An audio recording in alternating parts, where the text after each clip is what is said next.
Terima kasih Anda masih bersama kami. Bagi Anda baru saja bergabung, kami hadirkan kembali 3 berita utama hari ini. Video rekaman penembakan polisi terhadap siswa SMK di Kota Semarang bocor dan ramai di media sosial. 7 dari belasan remaja yang terlibat tawuran di Kecamatan Magelang Tengah, Kota Magelang ditangkap polisi. Lagi dan lagi, kecelakaan truk kembali terjadi. 2 orang tewas usai truk box menghantam truk tangki di Jalan Pantura, Pati, Rembang.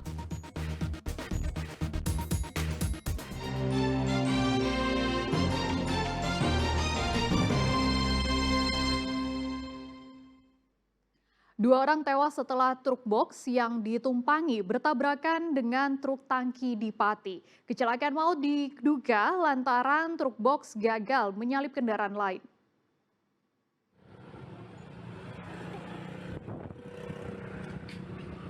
Tubuh sopir dan kernet truk box ini tergeletak tak bernyawa di Jalan Pantura Pati Rembang, Desa Widoro Kandang, Kabupaten Pati, Senin siang. Keduanya tewas setelah truk box yang ditumpanginya terlibat tabrakan dengan truk tangki. Kerasnya benturan membuat bagian depan truk box hancur, sementara muatan barang berserakan di jalan.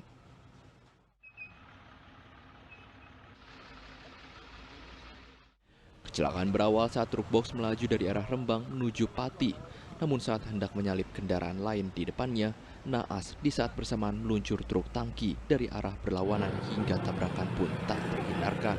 Sopir dan kernet truk box tewas, sedang sopir truk tangki mendapatkan perawatan di rumah sakit. Saya nggak begitu lihat persisnya, ya saya lihat fotonya dari sebelah sana itu udah parah. Terus yang helmnya itu udah, kepalanya udah pisah sama boxnya, remek. Tuh.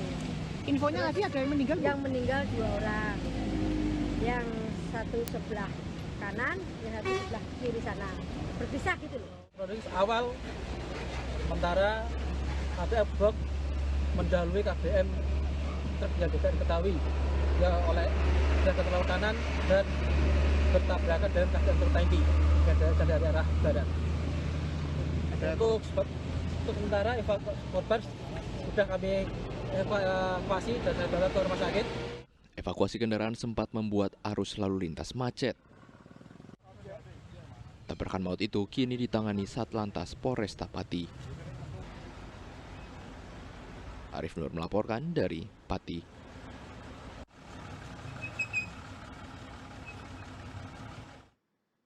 Sementara di Rembang, truk bermuatan gulungan baja ringan ringsek tertimpa muatannya sendiri.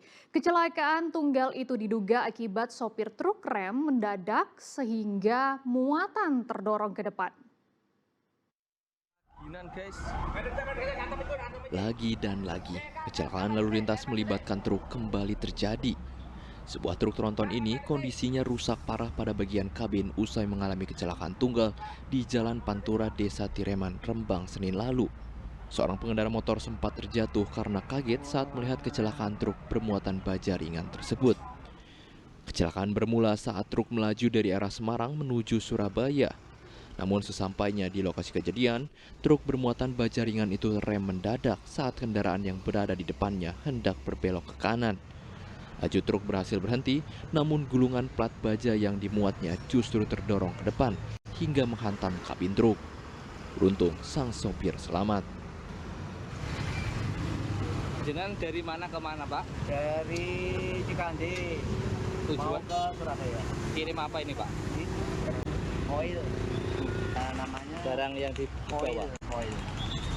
Plat baja. Satunya berapa ton? 17 ton.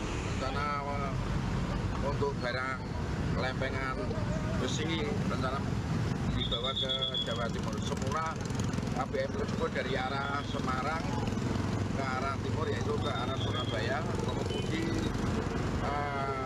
kaget di depannya ada KBM mau belok sehingga mengerem mendadak sehingga muatannya terdorong ke depan sehingga mengakibatkan kepala KBM tersebut kena lempengan besi kedorong ke depan. Akibat kecelakaan ini, arus lalu lintas di jalur Pantura tersendat sekitar 2 jam karena proses evakuasi plat baja dan badan truk.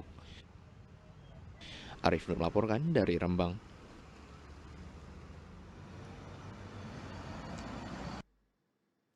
Sebuah minibus terbakar di Jalan Tol Semarang, Solo, ruas Jalan Tol Boyolali, Senin malam. Kebakaran diduga akibat korsleting listrik pada bagian mesin minibus.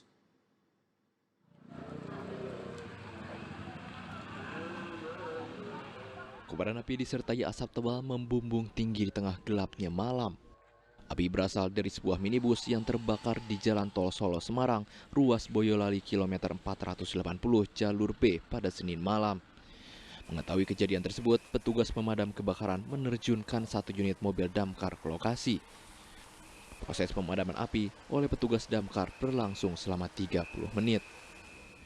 Sebelumnya minibus yang berpenumpang 4 orang tersebut hendak melaju ke Pekalongan usai berjualan baju di kota Solo. Namun saat di lokasi kejadian, tiba-tiba muncul api dari bagian mesin. Pengemudi menghentikan kendaraannya di pinggir jalan tol untuk memeriksa, namun api semakin besar, susah untuk dipadamkan. Tahu-tahu kebakar aja Pak mesinnya, itu dari bawah langsung keluar api besar. Terus minggir saya dari sana minggir ke sini. Cuma jalan memang pelan. Itu mobil dari bengkel soalnya Pak. Baru tak betulin di bengkel. Dari sebelah mana Pak? Dari bawah jok mesin. Isi berapa Pak? Isi orang 4. 1 unit elep Mas.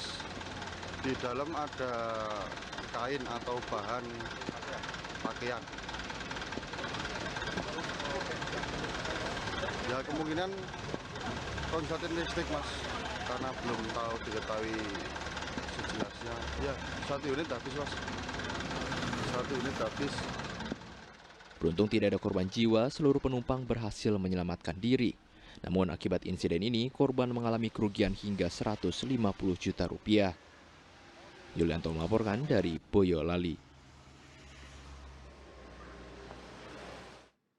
Renovasi gapura batas kota Boyolali menuai polemik di tengah masyarakat. Sebagian pihak menilai pemugaran mengabaikan sejarah gapura sebagai peninggalan Raja Pakubuwono ke-10 yang dibangun tahun 1936.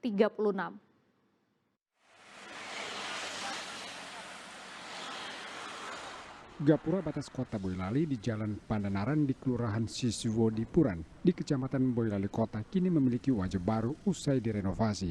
Renovasi dilakukan Dinas PUPR Kabupaten Boyolali dengan anggaran 69 juta rupiah.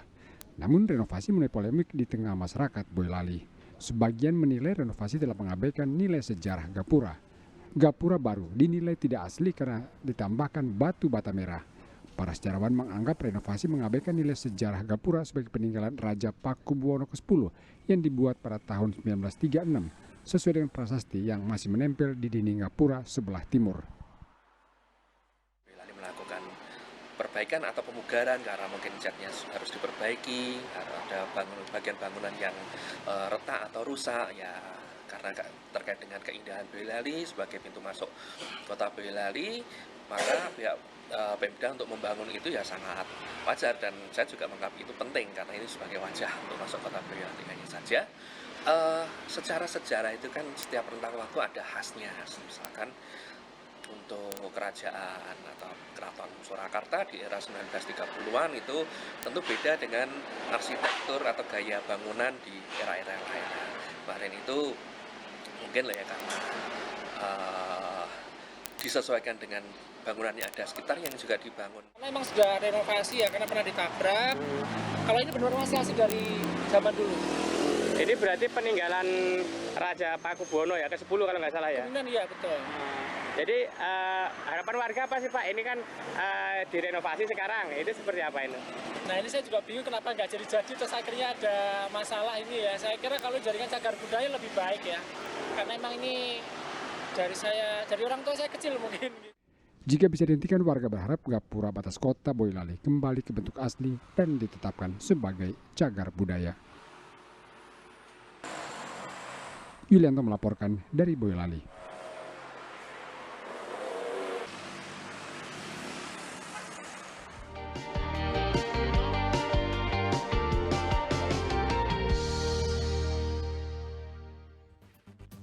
Informasi tadi mengakhiri jumpa kita hari ini. Saya Frin Mariana mengucapkan terima kasih atas kebersamaan Anda. Selamat beraktivitas dan sampai jumpa.